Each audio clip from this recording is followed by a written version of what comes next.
Okay, today I'm going to demonstrate the Kitchener stitch. This stitch we often use in the toes of socks. When you have a few stitches left on your needle that you want to just close up a hole in a way that where the knitting curves over the end of the toe and it's not interrupted, so there's no seam with the Kitchener stitch that would rub on your little toesies at the end of your sock. We also use it, say you have finished a set of sleeves and for some reason you knit one way longer than the other. You can actually cut your knitting, take out some rows, put both sets of sleeves on needles and Kitchener them back together. That's called grafting, and we use the same method to do that. This is a seamless join where the stitches will be unnoticeable from one length of knitting to the other. So this is a really useful skill to learn. There's a little bit of setup, and then we just say a mantra over and over in our head until we get to the end of the row. So this is how you start. Say this is the end of my sock. Now this is how it would be set up if I was knitting magic loop with a loop. If I was on DPNs, I'd have one double pointed needle in the front and one double pointed needle in the back. But either way, I'm starting with both tips of my needles together. All right, here we go. Had to have a little break there to make sure my yarn is starting at the back of my work. So when I look at that back needle, right where I see a purl stitch, that's where my working yarn should be. If it's not there, consult your pattern and figure out where it should be. All right, but now with my working yarn coming out of the back needle, last stitch, right at the tips, I'm ready to go. Now first, I'm going to do 2 setup stitches.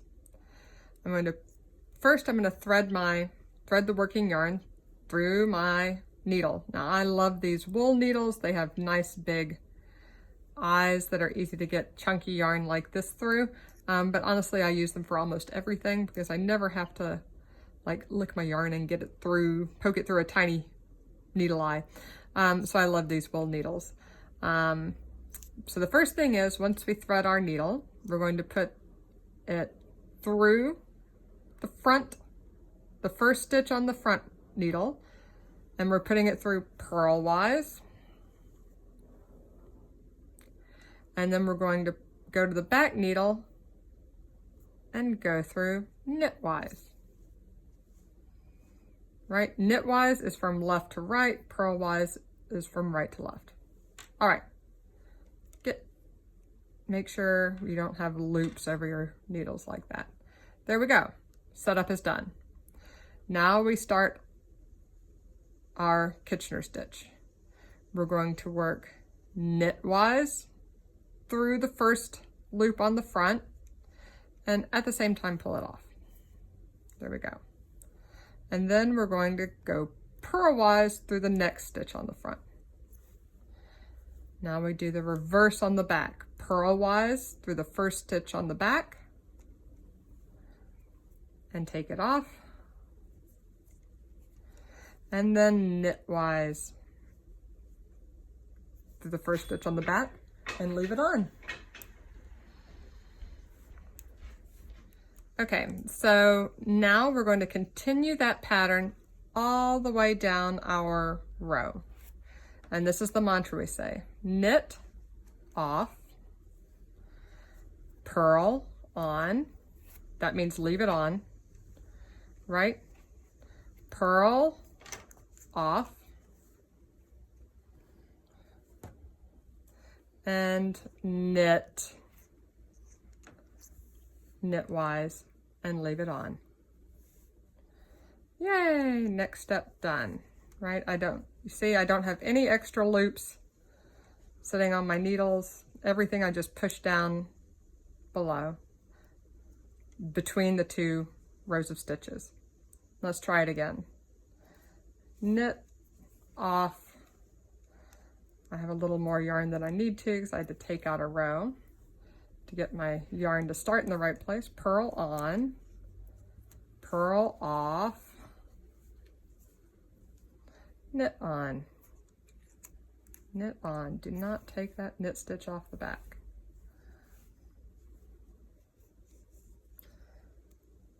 Knit off on the front, purl on,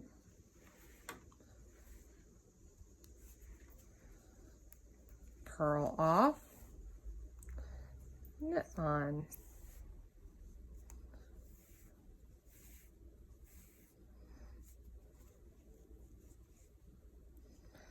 There, and you can see the start of that is that the knit stitches just continue straight across the work like that, no interruptions. That's the goal. I'm going to finish this up.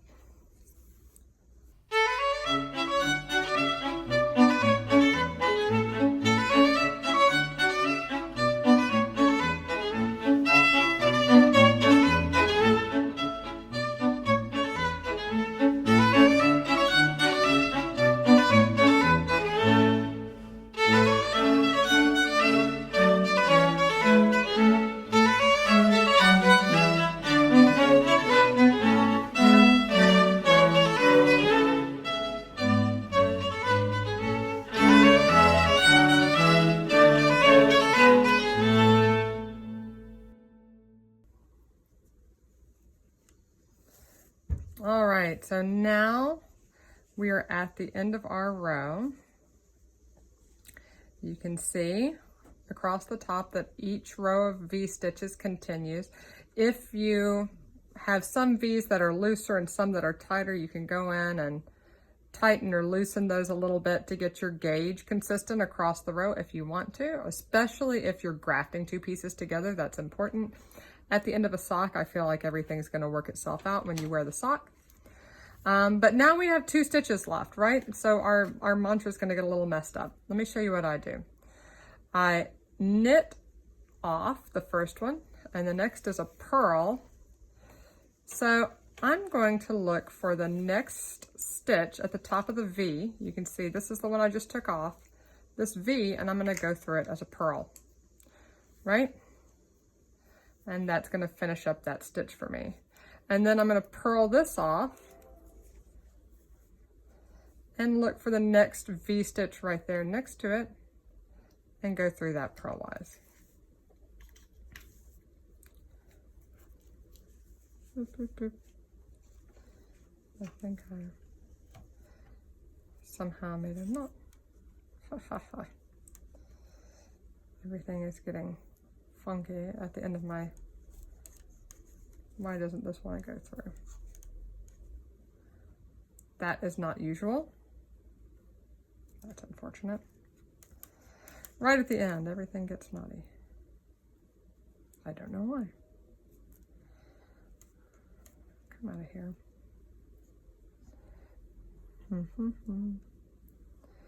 Well, that's a pain.